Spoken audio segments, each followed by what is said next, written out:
This morning in the Eagle studio, we have Richard Paetzold joining us, and over the phone, we got David Koop on the line.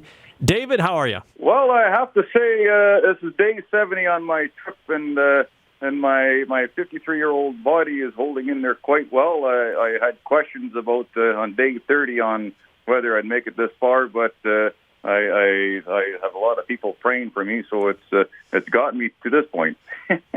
Right on. And Richard, we heard about David through you. Talk about Richard, how do you know David? Met him through Simon House Bible Camp. He was a big supporter. He's a big supporter of that camp there, and I was on a board there, and that's where I got to meet him. And then his personality and his who he is started to become more. Well, it's not just a legend; it's a reality. He's every outdoorsman's Bear's Grill guy. This guy has.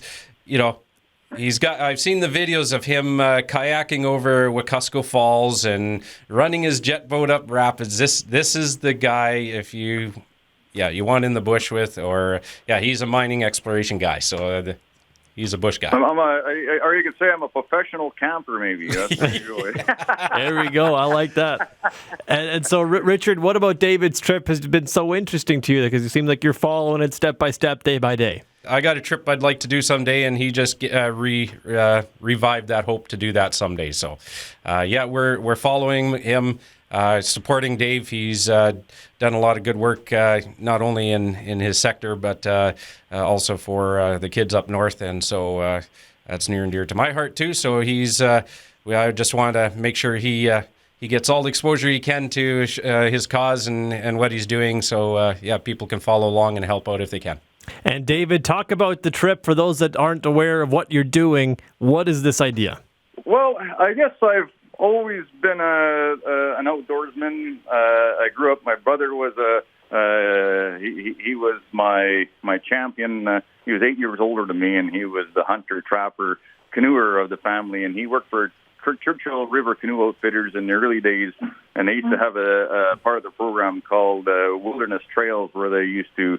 It was a non-profit organization that would allow kids from the south or anywhere that didn't have money to go on canoe trips, and they would lead it through the Wilderness Trails program, where they'd provide Christian canoeing leaders to run these trips. And my brother was one of those leaders, and he'd bring me on these canoe trips every night because they sometimes would need a spot to fill in for a paddler. And he was like 20 and I was 13, and he'd say, "Hey, we got a spot. Why don't you come up for the summer and or come on a 2-week canoe trip?" And that's sort of kind of how I got into canoeing on the Churchill River near Mississippi, Saskatchewan.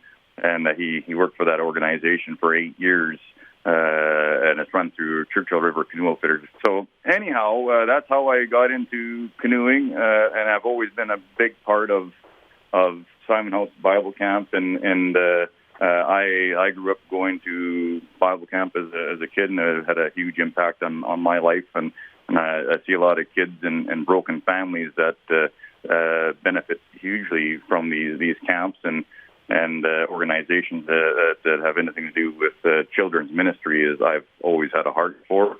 And so when I was running my business, a lot of my donations and funding would go towards these types of organizations. And so Flin Flon to Tuktoyaktuk, how did you decide, this was the route that I'm taking? Yeah, well, So I've been canoeing for over 35 years, and I've been fortunate enough, again, through the beginning years of my brother, he connected me with other serious wilderness canoers that would do these extreme trips in the north. A lot of these routes would be old fur trading routes, and these guys that I would paddle with have been paddling their whole lives, and they would follow the old rivers that the David Thompsons and the Samuel Hearns and the J.B. Tyrells would travel. And I managed to get hooked up with these guys many years ago, and they kind of would teach me the history all along the way of all these rivers, along with all their skills that they've been, doing for their whole lives. And so I always wanted to do a trip that kind of would start from my house near Flin Flon. I live on a lake called Schist Lake, and it's linked to all of the fur trading river routes in Canada. So basically, we're about 100 kilometers north of Cumberland House, where the Hudson Bay Company had a major warehouse and their inland, I guess, port where they would gather all the furs from central Canada, and so this area where I live it was greatly impacted by the fur trade, and hence why the mining industry got started in where we were, is because David Thompson and these guys were also trained in prospecting, and they would kind of take note of the geology in the area, and in the Flin Flon area, in the Beaver Lake area or Amisk Lake area on the Sturgeon Weir, always had high prospects for copper and gold, and so and then that's kind of how the industry got started in Flin Flon, was from their maps of the area. So I don't know what I just always wanted to travel from my house using the old fur trading routes to go to the Arctic Ocean. I've always wanted to go to Tuktoyaktuk. It's always been a place on my mind for over 40 years. I've seen it on the map, and it's at the end of the Mackenzie River. And I thought, you know what? In the early years, I thought I was going to drive down the Dempster Highway. I always wanted to drive the Dempster Highway, which goes through Whitehorse and the Yukon, and eventually ends up at just before Tuktoyaktuk. And but all of a sudden, this dream of mine about canoeing to Tuktoyaktuk came about 15 years ago. So I've been planning it for about that long, and all the canoe trips I would discuss my routes with all the guys I would canoe with, all the historians, and exactly which way I'd go and the best way to go.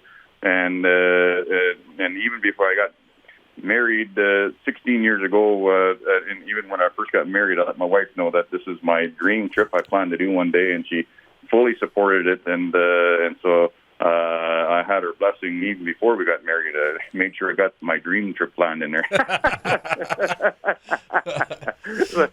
So it's a 3.5 month trip. So I thank her greatly for letting me do this. And so how many days out are you right now, and where are you calling us from? Well, this is day 70, and I'm in Fort Smith. Fort Smith is one of the forts that Alexander Mackenzie had, the Northwest Company had put along the Slave River. It's in between Lake Athabasca and Great Slave Lake. And so I'm quite thrilled to have made it this far. The first 600 kilometers was uphill. Like, I had to basically paddle from Flin Flon to get to the height of land, basically where the river watershed sheds to the north. I actually had to paddle upstream the first 600 kilometers, which was going to be the task that I was dreading the most. Wow. And that's where I explained earlier that I thought this 53-year-old body was it would tell the truth if I was going to survive the trip, if I could make it to the top of that hill. Yeah, no, that's. So what's been the greatest challenge? Is the portaging, or what has been the bugs? What has been the greatest challenge you faced so far? Well, like I said, the uphill section, there's a section in between my legs. To be honest, I was not in the greatest of shape when I started the trip. My plan was I was going to paddle my way into shape. But what happened was one of the most grueling sections of the whole trip was at the very first 3 dace or 4 days where I had to go from Schist Lake to get into Amisk Lake, but there's an old prospector fur rate trading route down up the Meridian Creek, which was totally dry, and all the portage trails were over 1.5 kilometers through swamp.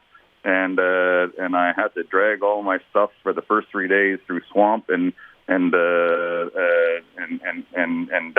bouldery creeks that were full of beaver dams, and that basically almost killed me in the first 3 days. So that was the first great challenge. I had many friends. Of course, I was quite close to town at that time, and I had a lot of people that would kind of find where I was and come and cheer me on and bring me an extra chocolate bar or a pop here and there. So I have to say that I actually I was portaging and it was pouring rain and full of bugs, and I actually get to my pack after a kilometer and a half of bringing. I was going over back and forth about 4 times. Because when you're solo, it doubles the amount of time you have to carry stuff over the portages. And so when I get back to my packs after doing one trip, I'd actually collapse and I'd actually fall asleep in the pouring rain with bugs all over my face. And I felt good to sleep in the rain. I just needed to get 10 minutes of sleep in the rain. And that's actually how rough it was at the beginning. I was actually just collapsing on the trail and sleeping in pouring rain. And so in those moments, where it gets really, really hard and it's you're kind of feeling like maybe you want to give up, what keeps you going? Well, fortunately, that was at the very beginning the trip. So it was my body and my mindset was, you know what? I knew this was going to be tough, but I didn't realize how tough it was going to be at that stage. But I know what? I'll get through this part, and then 2 or 3 weeks of just regular paddling upstream and lining upstream, which is hard enough as in itself, but portaging all that gear over these swamps and trails or portages that have no, they're all growing in, and you have to kind of bushwhack your way through some of these portages. I knew if I get through that part, I'll be okay, and then if I can kind of carry on for another 3 weeks for up the next 500 kilometers of upstream, I'll get stronger as I go. So I just knew a lot of people were just thought that this was an amazing idea. At that time, they think you're crazy. People, that's the word that would come up that says, "Are you serious?" And they would stop my wife on the street. Is your husband okay? He really wants to paddle the Arctic, and we think that's awesome, but. Wow, man! That's just an unbelievable task to take on. And what's interesting is that back in the day, that was normal, everyday stuff, and you're just doing what they used to always do normally. Yeah, yes and no. I guess part of the thing with the fur traders is, they wouldn't like David Thompson and Salmi Hearn wouldn't go solo. They actually would hire a team of local natives that would carry their stuff over and not to say that they didn't carry anything. And I'm saying David Thompson was the most incredible explorer. That I think he has put over 90,000 kilometers of canoe paddling across Canada in his lifetime. I think that's what under historical facts is, and he would obviously carry his weight, or if not more, and packing over this is the way of life for them, and they were built for that. Where I'm trying to go from the 2000s back into the 1600s and trying to relive a life that they grew up doing. And you're probably 10 years older than they ever expected to live anyway. Well, yeah. Well, David Thompson, he got to start. He was 14 years old when he came over to Canada to run one of the offices in Churchill. It's unbelievable the ages of these guys started their careers at. Yeah. And so they started in their early teens, and the climax of their profession, where they'd be basically in their 40s, and they basically have to be kind of near the end of their careers, because basically they just bodies have just worn out, or they'd start quite young, but they'd also be traveling with teams of locals, and as they would go up these river systems, they would run into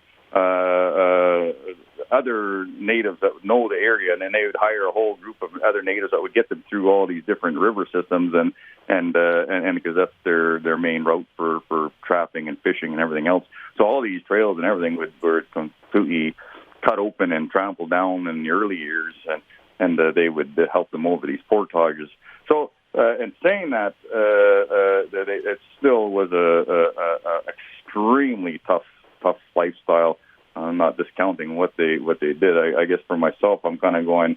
I'm trying to do a fraction of that in a space of time of what my body is letting me do it, and I could barely kind of get myself through it.